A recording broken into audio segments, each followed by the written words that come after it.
Tuhan di dalam 1 Samuel 27 ayat pertama menunjukkan yaitu precondition ataupun keadaan yang mendahului yaitu hancurnya David di Siklag. Di mana waktu itu orang Amalek menjara mereka dan semua hartanya, keluarganya, semua diangkut oleh orang Amalek. Tetapi banyak juga daripada kita berpikir, kenapa kita menghadapi masalah-masalah seperti ini yang kita hadapi. Berapa banyak saudara berkata, wah saya sudah habis, saya sudah tidak punya apa-apa. 1 Samuel 27 ayat 1, Daud berpikir dalam hatinya. Bagaimanapun juga pada satu hari, apa yang dia lihat ini? Kehancuran. Aku akan binasa oleh tangan Saul. Binasa di sini swept away. Ya, seperti dihapus oleh tsunami. Jadi tidak ada yang lebih baik bagiku. Perhatikan begini, berpikir. Kita tidak disuruh mengambil keputusan apalagi besar dari sekedar hikmat manusia. Kita harus bertanya kepada Tuhan. Mari kita lanjutkan. Tidak ada lebih baik bagiku selain meluputkan diri, melarikan diri dengan cepat kemana? Dengan segera ke negeri orang Filistin. Maka tidak ada harapan bagi Saul untuk mencari aku lagi di seluruh daerah Israel. Dan aku akan terluput dari tangannya. Saudara, ketika kita dikejar-kejar masalah dan mungkin menghadapi apapun, kita bisa mencapai satu titik jenuh. Kita bisa mengalami kebosanan, kita bisa menghadapi satu keadaan seperti David. Padahal kalau kita baca 1 Samuel 26, itu sesuatu yang luar biasa. Bagaimana seluruh tentara 3.000 orang dari tentara Saul dibuat tidur oleh Tuhan. Sehingga dia bisa mengambil lembing dan tempat minum daripada Saul. Dan mereka semua ngorok sekeras-kerasnya. Nah, firman Allah mengatakan Tuhan yang membuat mereka tertidur. Kalau Tuhan mau memberikan kemenangan pada kita, baik saja. Tapi pelajaran di sana David berkata, aku tidak akan menurunkan tanganku atas orang yang diurapi Allah. Pada saat itu, yaitu Abisai, salah satu tangan kanan Daud, dia berkata, Tuanku, satu kali saja aku habiskan orang ini selesai. Kata Daud, dia akan dihukum Tuhan. Entah dia mati, entah dia menghadapi musuh, tapi aku sekali-kali tidak akan menyentuh orang yang diurapi Tuhan. Luar biasa. Tetapi di sini dia berkata, lebih baik.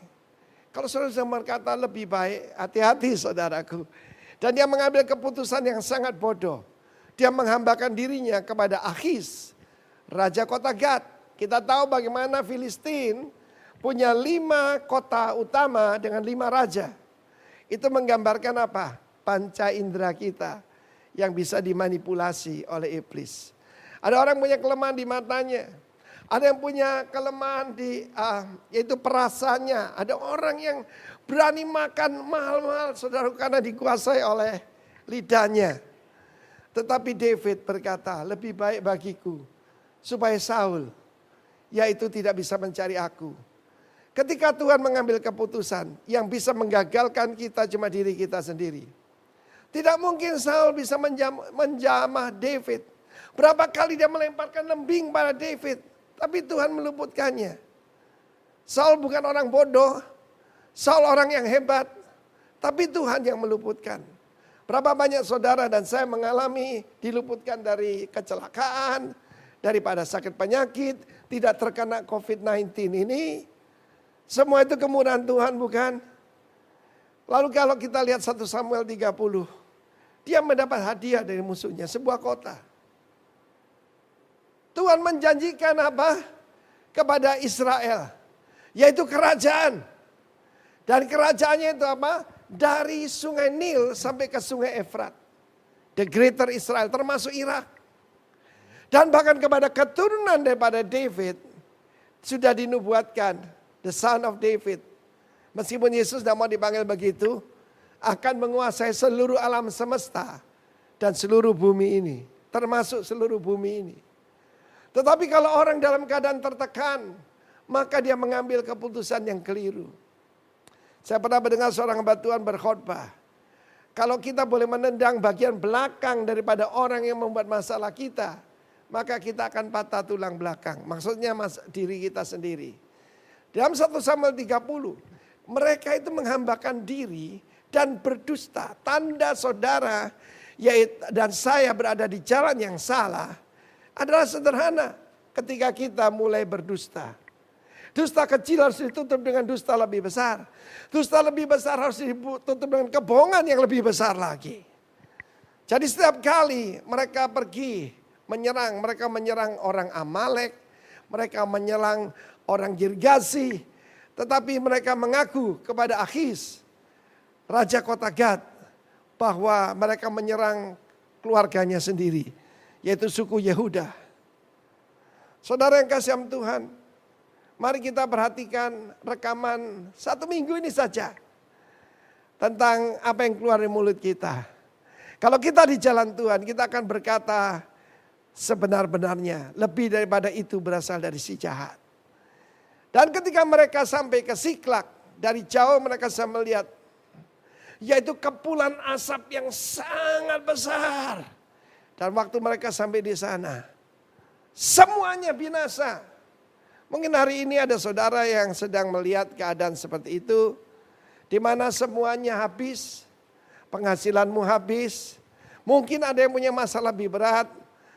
Istrimu meninggalkan rumah atau suamimu atau anak-anakmu. Tetapi kita lihat respons daripada mereka. Mereka ini 600 warrior. Memang kita tahu dari 600 ini tidak semua orang baik. Karena tercatat dalam 1 Samuel 30 beberapa orang Belial ada di antara mereka. Jadi jangan kecil hati.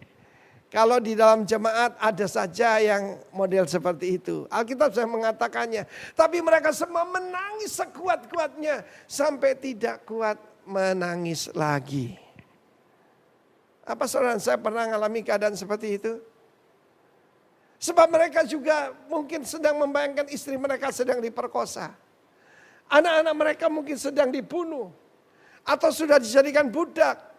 Dan mereka cuma berseru sekuat-kuatnya, mereka menangis. Mereka tidak berseru pada Tuhan. Tetapi kemudian firman Allah mengatakan David sangat mengalami distressed. Beberapa ahli kedokteran mengatakan kalau seseorang terpapar COVID-19 dan dia mulai sukar bernapas, ketika panas badan tinggi dan dia diisolasi, termasuk isolasi mandiri, maka setelah 2 minggu, bukan lagi stres tapi depresi. Ini yang sedang terjadi. Tapi perhatikan titik baliknya. Daud sangat terjepit karena rakyat mengatakan tidak melempari dengan batu. Saya lihat sebaik-baiknya presiden kita, Pak Jokowi, selalu ada yang nyinyir.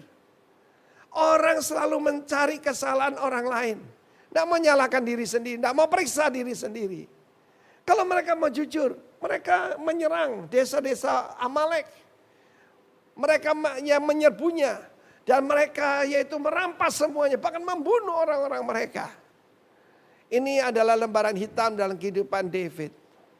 Saudara yang kasih Tuhan, firman Allah mengatakan mereka pedih hati. Dan mereka mau melempari Daud dengan batu. Kita lihat Presiden Donald Trump. Ya saudaraku, bagaimana segala keadaan yang salah itu pemerintah. Kita melihat apa yang terjadi di Hong Kong. Sudah dinubuatkan. Di mana-mana akan ada revolt. Yaitu melawan kepada pemerintah. Di mana-mana saudaraku. Selalu ada orang yang harus disalahkan. Tetapi ini titik baliknya. Tetapi Daud menguatkan kepercayaannya kepada Tuhan Allahnya. Saya mau mengalami titik balik dalam hidup saudara. Menghadapi keadaan seperti ini, yang kita perlu melakukan adalah menguatkan kepercayaan kita. Percaya bahwa Tuhan itu tidak pernah berdusta. Percaya bahwa Tuhan bisa diandalkan. Dalam keadaan seperti itu, kenapa banyak orang stres? Mereka lihat cuma nonton televisi, selain daripada itu mengikuti sosmed tentang teori konspirasi, semua yang menakutkan. Saudara yang kasih Tuhan, coba aja kalau saudara mau tidur aja, dan saudara nonton film horor, saudara sukar tidur.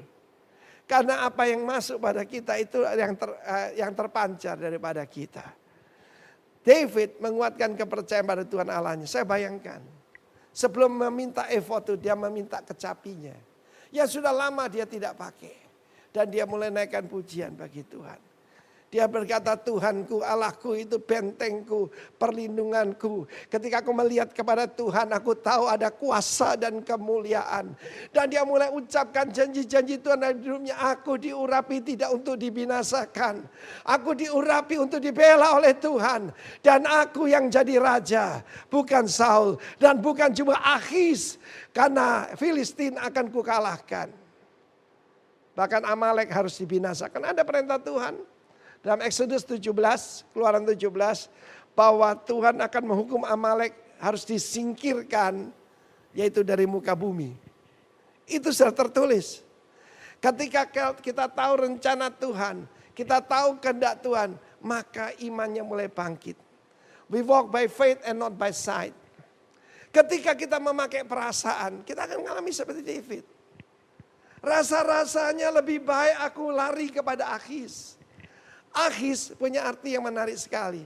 Akhis artinya apa? Akhis itu artinya only a man. Ya, dia cuma seorang manusia. Saudara, kalau kita orang Surabaya, kalau ditantang orang gitu, kita tanya gini, dia itu makan nasi atau makan baut dan mur? Kalau sama-sama makan nasi, sama-sama manusia. Itu maksudnya, saudara. But he's only a man. Dan Saul itu juga mantan diurapi. David is the anointed one. Ketika Roni Daud terkena COVID, ini perkataan pertama saya kepada dia. Saya bilang, Ron, kamu itu aset kerajaan. Tuhan akan bela kamu. Kamu tidak akan mati. Kamu akan menuntun putrimu Tirsa di pelaminan. Dipertemukan dengan suaminya. Dan ternyata perkataan itu membangkitkan dia. Terjemahan terbaik untuk Parakletos adalah encourager. Karena itu kepada semua jemaat di antara kita, let us encourage one another. Mungkin memang kenyataannya, kalau kita lihat mata, semuanya habis terbakar, tinggal abu, tinggal arang. Tetapi David berkata, bawalah efod itu kepadaku. Diam efod ada Urim dan Tumim. Maka di sana Saul juga mencari Tuhan. Ketika Filistin datang dengan tentara yang besar. Tapi Tuhan tidak menjawab. Bukannya Tuhan itu kurang pendengarannya. Atau kurang panjang tangannya. Tapi dia menyatakan bahwa tanganku bukan kurang panjang, telingaku bukan kurang tajam untuk mendengar. Tapi yang jadi pemisah antara aku dengan engkau adalah segala dosa dan kesalahanmu. Bahkan apa yang terjadi kalau David mencari pertolongan pada orang Filistin. Menghambakan diri dan memanggil Akhis, my Lord. Tetapi Saul mencari kuasa kegelapan. Dan dia menjatuhkan hukuman mati atas dirinya. Pada saat itu turunlah firman Tuhan. Engkau dan anakmu akan semuanya binasa dalam satu pertempuran. Jangan main-main dengan kuasa kegelapan. Jangan main-main sama sekali dengan segala ramalan dan kuasa kegelapan. Tapi bertanyalah Daud pada Tuhan. Setelah dia menguatkan kepercayaan, dia tahu siapa Allahnya, siapa Tuhannya. Dia bertanya kepada Yahweh. Haruskah aku mengejar gerombolan itu? Akan dapatkah mereka kususul? Tuhan berkata, pursue, kejar. Engkau dapat menyusul mereka. Dan melepaskan semua tawanan. Bahasa Inggris mengatakan without fail, recover all. Message ini saya beri nama Jarahan Daud. Karena bukan cuma dia menyelamatkan seluruh keluarganya. Tapi juga dapat bonus. Yaitu apa? Jarahan daripada orang Amalek. Karena semua dikalahkan itu hak dari seorang pemenang. Hidupnya adalah peperangan. Kalau engkau menang, engkau akan menjara. Menjara iblis ya. Tetapi kalau kalah, kita akan dibinasakan sama sekali. Firman Allah menunjukkan bagaimana dia mengejar. Masalahnya mereka tidak tahu siapa yang mereka kejar. Mereka juga tidak tahu ke arah mana mereka. Tetapi David, inilah langkah iman saudaraku. Langkah iman itu percaya. Ya, percaya saja kepada Tuhan. Because he is faithful. Kalau dia janji, dia tidak mungkin tidak menepati. Karena ternyata bukan cuma dia menyelamatkan mereka. Without fail, tanpa gagal. Engkau akan menyelamatkan mereka. Semua, all itu 100%. Bahasa apapun di dunia, all is all. Dan ketika mereka mengejar, masalah lain datang.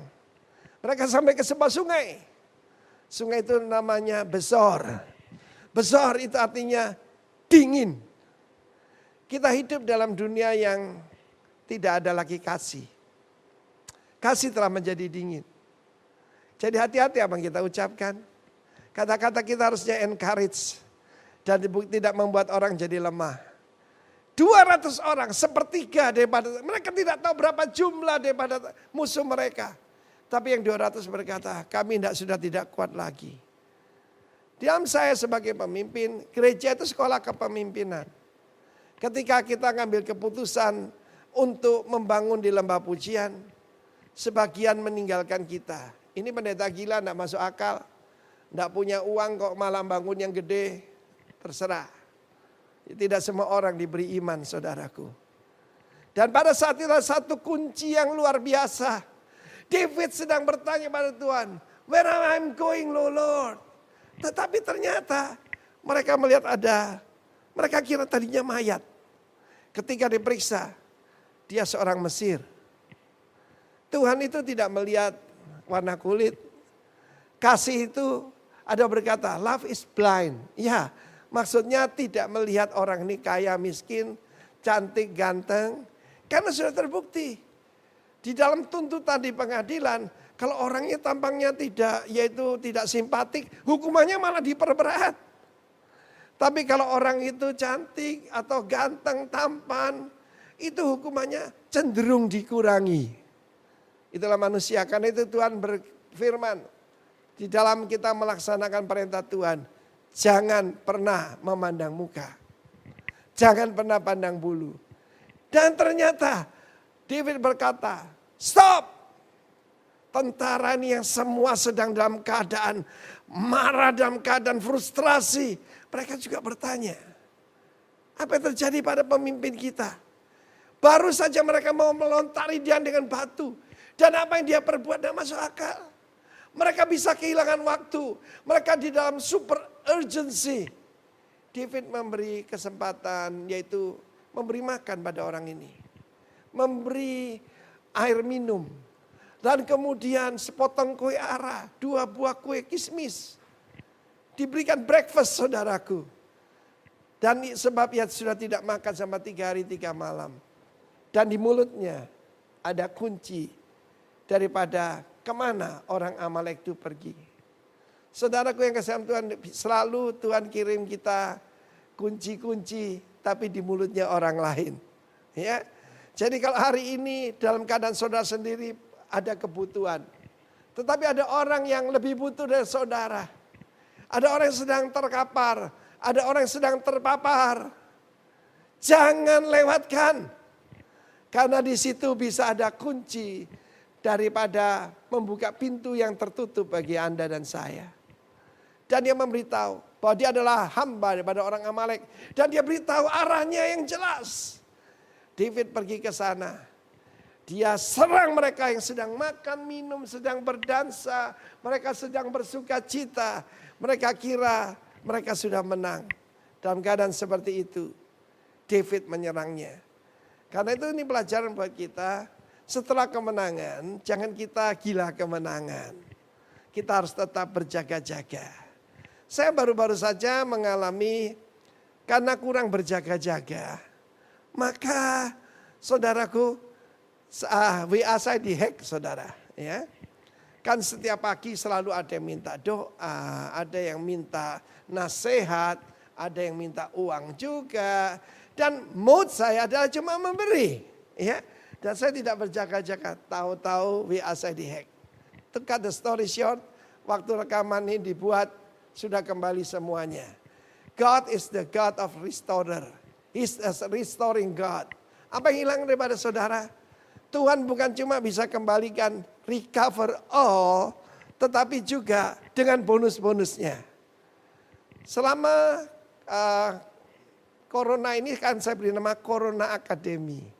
Saya mempelajari diri, apa jalan-jalan yang salah? Apa pikiran-pikiran saya yang keliru? Semuanya diluruskan oleh firman Tuhan. Dan ada juga yang kelihatannya kehilangan secara finansial. Tetapi saudaraku, saya pegang firman Tuhan ini. As David recover all, Timotheus will recover all. Plus, bonus. Firman Allah mengatakan semuanya itu diselamatkan. Dan tidak ada satu pun yang hilang. Tidak ada seekor domba pun yang hilang. Jadi berarti belum sempat disembeli oleh orang Amalek ya. Ditambah semua jarahan dari milik daripada orang Amalek itu. Tetapi ada satu yang menarik, ini bagian terakhir yang saya mau sampaikan pada saudara. Ketika kita mengalami kelimpahan daripada Tuhan, jangan pernah dinikmati sendiri. Yang langkah pertama dilakukan David adalah 200 orang tentaranya. Yang dalam keadaan stres, yang dalam keadaan lemah. Firman Allah mengatakan terimalah saudaramu, yaitu sesuai dengan tingkatan imannya. Terimalah orang lemah imannya tanpa mempercakapkan pendapatnya. Dan mereka diberikan bagian juga. Yang 400 orang ini ada beberapa orang yang adalah orang-orang kurang baik. Mereka mengomel, mereka marah. Kenapa mesti begitu? Tetapi David makan, menjadikannya suatu undang-undang. Karena 2 fatsal lagi, 2-3 fatsal lagi, beberapa hari lagi. Dia diangkat raja atas suku Yehuda. Dan kemudian beberapa tahun lagi atas seluruh Israel. Bukankah Tuhan itu baik? Bukan cuma itu. Dia juga membagi kepada siapa? Tua-tua Yehuda. Firman Allah mengatakan ingatlah kepada yaitu para pengajarmu. Ingatlah pada mereka yang menjadi saluran berkat bagi kalian. Ini masalahnya daripada kita ini, ketika kita dalam kesesakan, kita berhenti memberi. Itu keliru saudaraku. Saya beritahu pada semua saudara, it's not the time to receive, it's time to give. Sebab lebih diberkati memberi daripada menerima. David bukan cuma recover all, karena itu message saya beri nama jarahan Daud. Jarahan Daud. Tetapi sangat menyedihkan.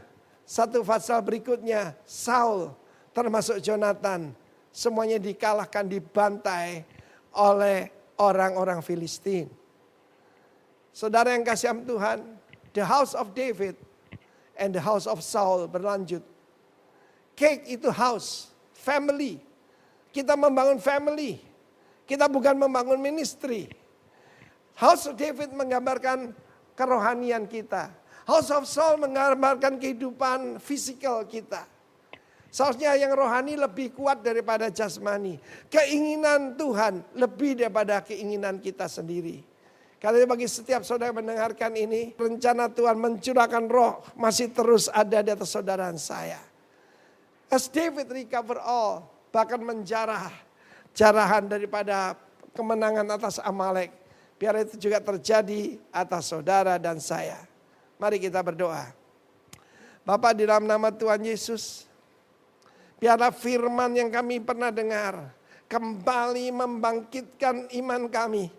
Kembali membangkitkan ingatan kami tentang pertolongan Tuhan di masa-masa yang lampau. Karena itu Tuhan, David menguatkan kepercayaan pada Tuhan Allahnya. Dan demikian juga Tuhan, biar kami datang pada hamba-hamba Tuhan untuk meminta keputusan Tuhan. Kami tidak mau bodoh, kami tidak mau mencari shortcut, kami tidak mau mencari jalan yang gampang. Kami mencari jalan Tuhan. Dan berikan kami hati yang penuh dengan belas kasihan.